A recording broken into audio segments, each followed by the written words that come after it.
అంటే కేటీఆర్ అమెరికాలో చదువుకుంటే అంటే మేము జిల్లా పరిషత్ స్కూల్లో చదువుకున్నాం, మాకు ఏదో వచ్చినా ఇంగ్లీష్ ఏదో మాట్లాడదాం. కానీ నేను గుంటూరు వాళ్ళ ఆయన పెద్ద లీడర్ కేటీఆర్ మన కేసీఆర్ బాగా తెలివి ఉంది అనుకున్నా.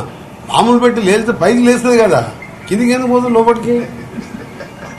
ఇప్పుడు పైకి లేస్తుంది, మేము పోయి చూసినాం కదా, దాని మీద నడిచినాం కదా. నేను మామూలు వేస్తే పైకి లేస్తుంది.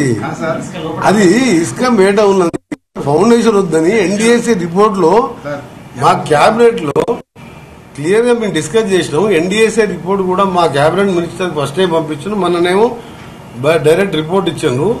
ఎన్డీఏసీ అనేది ఒక చట్టం పార్లమెంట్ లో చేసి దాని తర్వాత అక్కడ దానికి కేంద్రం ఓ చట్టం అంత ఆషామాషి కాదు ఎన్డీఏసీ అంటే, దాన్ని క్లియర్గా ఇచ్చి మీరు దీన్ని వాడకండి, మేడిగడ్డే కాదు అన్నారం సుందిల్లా వాడద్దు, ఈ 3 భాష అవుతుందని చెప్పి 1 year కిందనే మా క్యాబినెట్ లో నోట్ మేము డిస్కస్ చేసుకున్నాం.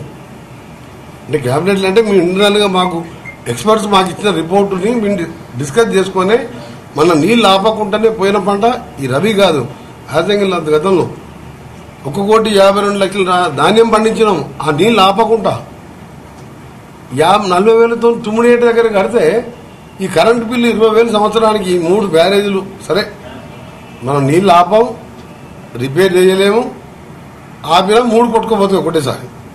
అది ప్రపంచంలో ఆయన అన్నట్టు వింత అవుతుంది. 2 లక్షల కోట్ల 3 డ్యాములు కొట్టుకుపోతే అప్పుడు 8వ వింత, ఇది 3 ఏళ్లలో పూర్తి చేసినాను వింత అని చెప్పుకొని టూరిజం బస్సులు పెట్టిండు.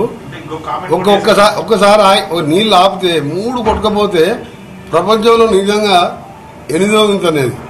ఇంకో కామెంట్ చేశారు, 3 కొట్టకపోతే తిరిగి టెండర్లు వేసుకున్న కమిషన్ల కోసం వీళ్ళు ప్రయత్నం చేస్తున్నారు. ఆ రకం కూడా ఆలోచన. కమిషన్ల కోసం రీకన్స్ట్రక్షన్ చేయలేమబ్బా, నేను పోయి చూసినా.